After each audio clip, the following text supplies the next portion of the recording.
මේ වීඩියෝ එකෙන් මේ අපි භාග සංඛ්‍යා ගුණ කිරීම සහ බෙදීම කියන එක ගැන මේ බලමු. අපි මේ පළවෙනි වීඩියෝ එකකින් බැලුවා භාග සංඛ්‍යා කොහොමද භාග සංඛ්‍යා හඳුන්වලා භාග සංඛ්‍යා එකතු කරන්නේ කොහොමද අඩු කරන්නේ කොහොමද කියලා. දැන් මේකෙන් භාග සංඛ්‍යා ගුණ කිරීම සහ බෙදීම කියන එක ගැන අපි බලමු. මේ ගුණ කරන්නයි බෙදන්නයි හරිම ලේසි. ඒ කියන්නේ අර එකතු කිරීම අඩු කිරීම වගේ කිසිම මේ සංකීර්ණ කතන්දරයක් නැහැ. හරි. අපි බලමු දැන් මේ කොහොමද මේක කියලා. එතකොට මම සාමාන්‍යයෙන් සංඛ්‍යාවක් ගන්න ගුණ කිරීම එක ගුණ කිරීම 5. දැන් භාග සංඛ්‍යාවක් ගුණ කරද්දී ඒකේ තියෙන ඒ කියන්නේ ගුණ කරන විදිහ තමයි අපිට හරය වෙනම ගුණ කරන්න පුළුවන් ලවය වෙනම ගුණ කරන්න පුළුවන්. දැන් මේ සංඛ්‍යාව වෙන හරය වෙනම ගුණ කරනවා. දැන් එකතු කරද්දි මොකද උනේ? දැන් 5 ධන 2 එකතු කිරීමක් හෝ අඩු කිරීමක් කරන්න නම් හරය සමාන විය යුතුයි. හරය සමානයි නම් මෙතන 1 හරය සමානයි නම් මේකට උත්තරේ 5 බෙදීම 3යි. හරය සමාන මේක එක කරපුවම පස්සේ ඔන්න 3 වෙනවා. මෙතන 1 තියෙන්නේ. හැබැයි ගුණ කිරීමට හෝ බෙදීමට ඔය කිසි කතන්දරයක් අදාළ වෙන්නේ නැහැ. හරය සමාන වුණත් එකයි නැතත් එකයි. ඒ ගුණ කරන්න තියෙන එකේ හරයන් වෙනම ගුණ කරනවා ලවයන් වෙනම ගුණ කරනවා. 5 වරක් 5 25යි දෙවරක් එක 2යි. ඔන්න ඔහොම තමයි උත්තරේ ගන්නෙ. එතකොට මේ තව විශේෂ කාරණයක් තියෙනවා. දැන් අපි මෙන්න මේ ඉර මොකද මේ හරය මේ ලවය. හරිද?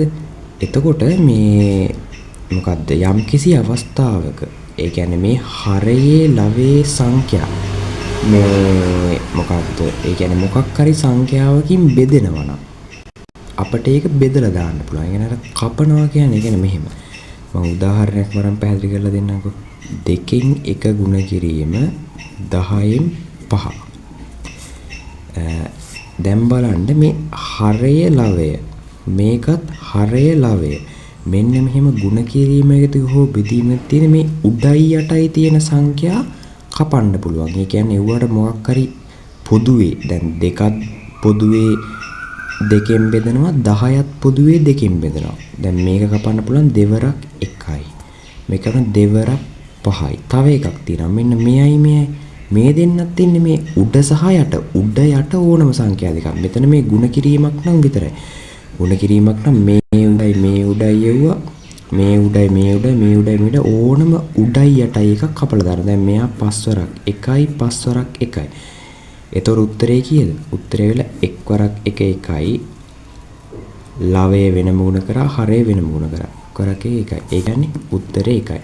තව විශේෂ දෙයක් තියෙනවා. දැන් අපි ඔහොම 2 3 4 5 6 කියලා ලියනවනේ. මේ ඕනෑම සංඛ්‍යාවක් යටින් හැංගිලා මෙන්න මෙහෙම එක ඉන්නවා. බෙදීම එක. ඒ කියන්නේ 2 බෙදීම 1.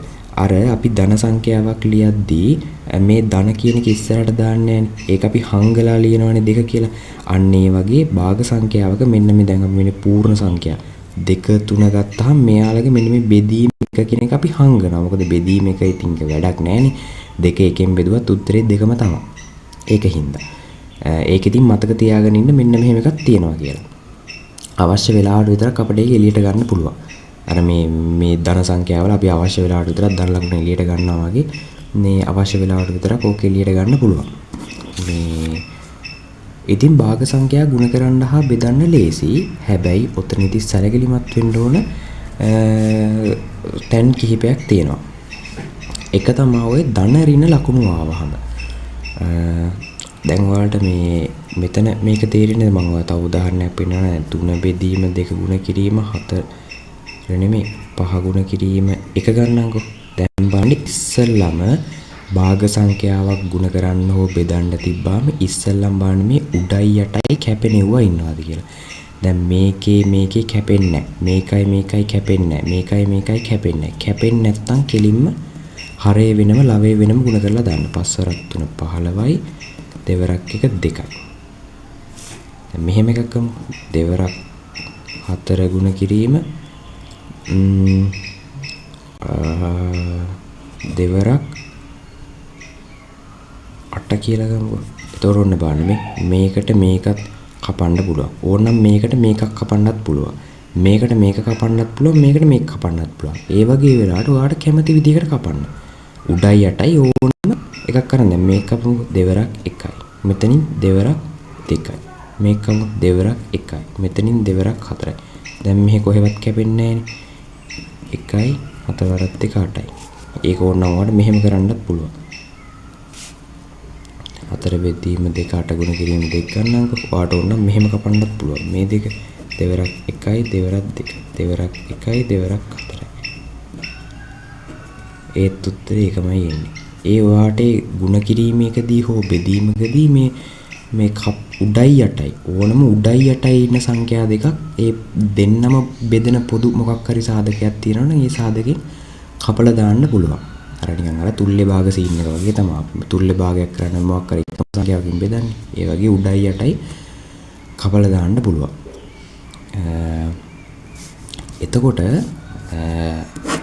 තව විශේෂ අවස්ථාවක් තමයි ඔය ධන ඍණ සීන්. දැන් අපි දන්නවනේ ඍණ 8 ගුණ කිරීම ඍණ 5. ගුණ කිරීමක් නේ තියෙන්නේ. මේ ඍණ 8 ඍණ 5න් ගුණ කරද්දී මේ ගුණ කිරීමත් තියෙද්දි මොකද කරන්නේ? ලකුණ ඉස්සෙල්ලාම ගුණ කරනවා. ඍණයි ඍණයි ධන 8 වරක් 5 40යි. ඔන්න ඔය සීන් එක මේ භාග සංඛ්‍යා වලටත් අදාළයි. දැන් ඍණ 4 ගුණ කිරීම ධන 5 කියලා ගමුකෝ. දැන් මෙතන තියෙන ගුණ කිරීම. ගුණ කිරීමේදී ඉස්සෙල්ලාම ලකුණ ගුණ කරනවා. ඍණ 4යි ඍණයි ධනයි ඍණ 4 වරක් 5 20යි. ඍණ 20යි උත්තරේ. දැන් මෙන්න මේක මේ භාග සංඛ්‍යා වලට ඇප්ලයි වෙනවා. ඒ කිව්වේ මොකද්ද?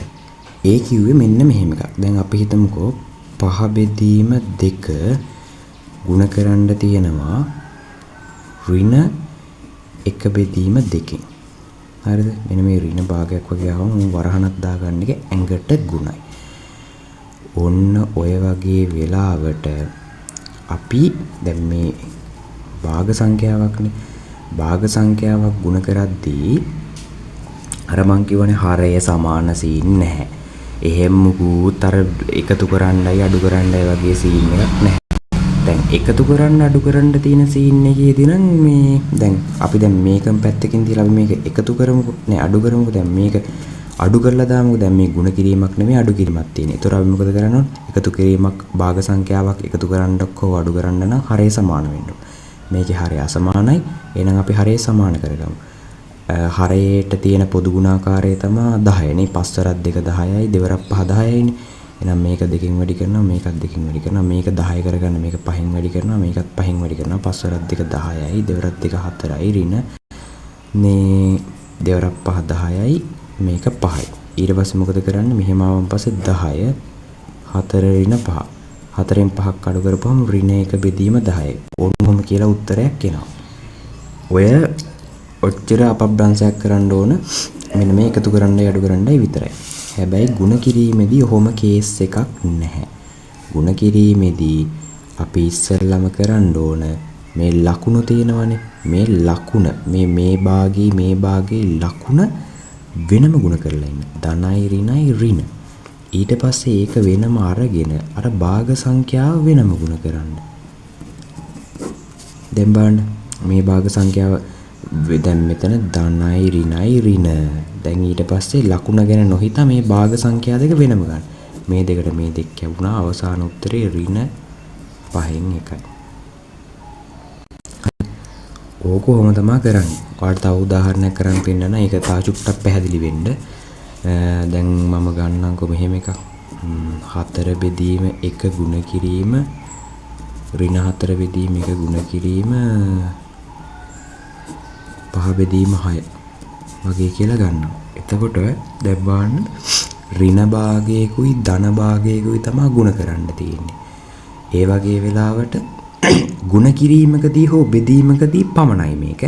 ಗುಣ හොඳට මතක තියාගන්න ಗುಣ කිරීමකදී හෝ බෙදීමකදී ඔයාලගේ නෝට් එකෙත් ලියා ගන්න ಗುಣ කිරීමකදී හෝ බෙදීමකදී පමණයි මේක කියලා මේ නැත්තම් ඔයාලා පටල ගන්නවා. ඒතකොට දැන් මෙතන ಗುಣ කිරීමක් නෙවෙයි මේ භාග සංඛ්‍යා දෙක ಗುಣ කරන්න තියෙන්නේ. ලකුණ වෙනම ಗುಣ කරන්න භාග සංඛ්‍යා දෙක වෙනම ಗುಣ කරන්න. මෙයා ධන මෙයා ඍණ ධනයි ඍණයි ඍණ දැන් භාග සංඛ්‍යා දෙක වෙනම ගුණ කරන්න. ඒක ඉතින් වරහණක් දාලා මේ භාග සංඛ්‍යා දෙක වෙනම ගුණ කරනවා කියලා ලියා ගන්න. එතකොට ඒක හරි පැහැදිලි. සහ මේ වරදින්නේ නැහැ.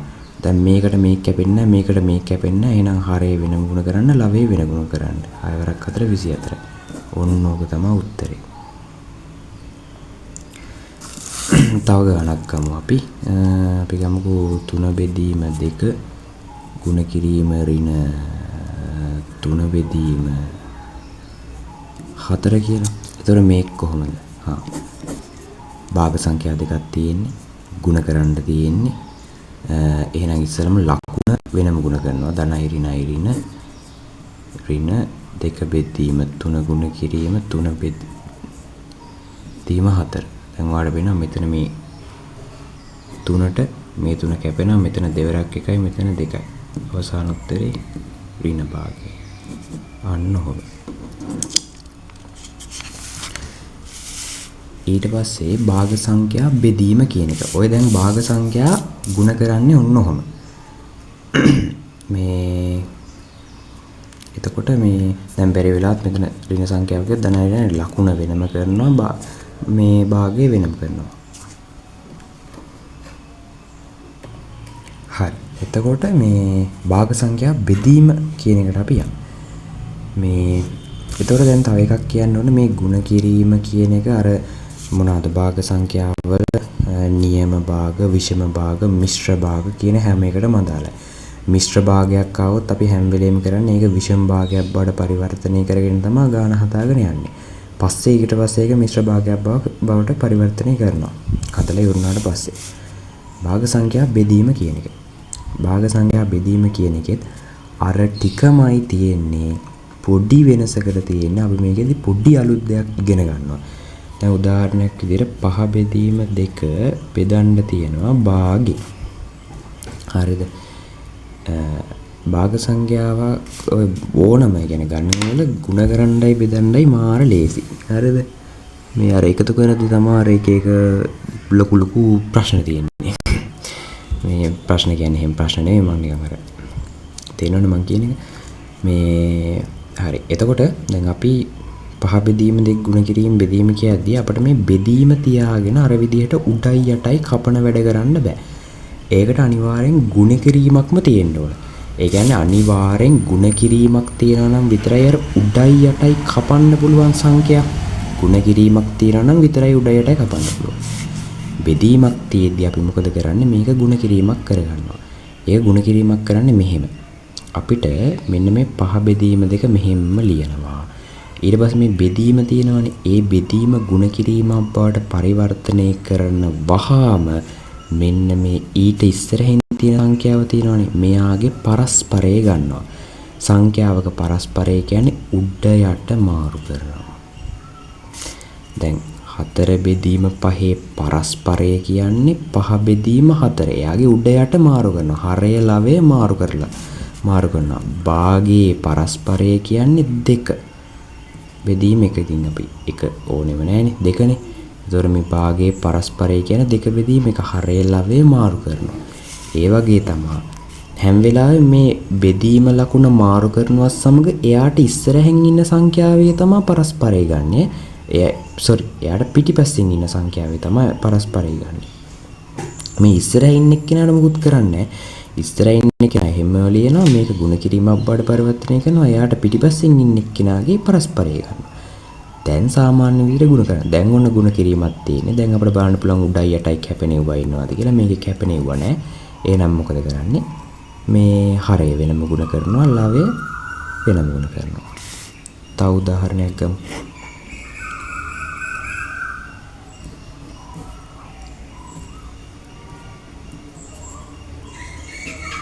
තුන බෙදීම 2.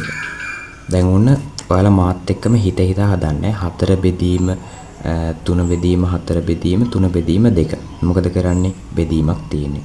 එහෙනම් වැඩේ බෙදීමක් තියාගෙන කරන්න බෑ. අපි මේ ගුණ කිරීම පරිවර්තනය කරගමු. එහෙනම් 4 බෙදීම 3 ලියුවා, ගුණ කිරීම ලියුවා. ගුණ කිරීම ලියනවත් එක්කම ඊට පිටිපස්සෙන් ඉන්න සංඛ්‍යාවේ පරස්පරය ගන්නවා. දැන් ඔන්න සාමාන්‍යයි ගුණ කරන්න තියෙන්නේ. දැන් බලන්න ගුණ කිරීමක් තියදී ඉස්සලා භාග සංඛ්‍යාව තියදී හොඳට බලන්න කැපෙනවා තියලා. කැපෙනවා නම් කපන්න. ඒක මාර ලේසි. මේක කැපෙනවා ගොඩක් ඉන්නවා. මේ 3 වරක් 1යි 3 වරක් 1යි දෙවරක් 1යි දෙකයි. ආයි කැපෙනව නෑනේ. එක් වරක් 1යි දෙවරක් 1 2යි. අන්න ඔහොම තමයි. අපි තව එකක් ගමු. 4 බෙදීම 19 බෙදීම 19 බෙදීම 2. හරිද? දැන් මොකද කරන්නේ? ගුණ කිරීමක් තියෙන අපි ඒක බෙදීමක් තියෙන අපි ඒක ගුණ කිරීමක් බවට පරිවර්තනය කරගන්නවා. ගුණ කිරීමක් සමග පරිවර්තනය කරනවා ගම මෙයාගේ පරස්පරය ගන්නවා. ඒ කියන්නේ 2 බෙදීම 19. දැන් ලස්සනයි මේ 19 වරක් 1 19 වරක් 1 මේකයි කපන්නත් පුළුවන් දෙවරක් 1යි දෙවරක් 2යි. ඒකට උත්තරේ භාගය. හරිම ලස්සනයි. හරි. එතකොට ඔය ගුණ කිරීම බෙදීම.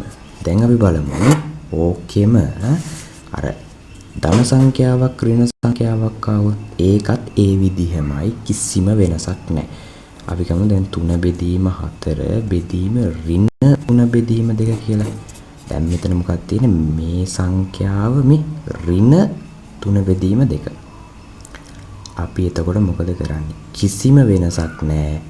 අර විදිහමයි. ඉස්සෙල්ලම මෙතන ගුණ කිරීම මොකද කරන්නේ? බෙදීම මොකද කරන්නේ? එයා ගුණ කිරීමක් බවට පරිවර්තනය කරගන්න. මෙයා ගුණ කිරීම මේ ඍණ ලකුණට මුකුත් වෙන්නේ නැහැ. මෙයාගේ පරස්පරය ගන්න. 2 බෙදීම 3. අන්න දැන් අපේ සාමාන්‍ය එක.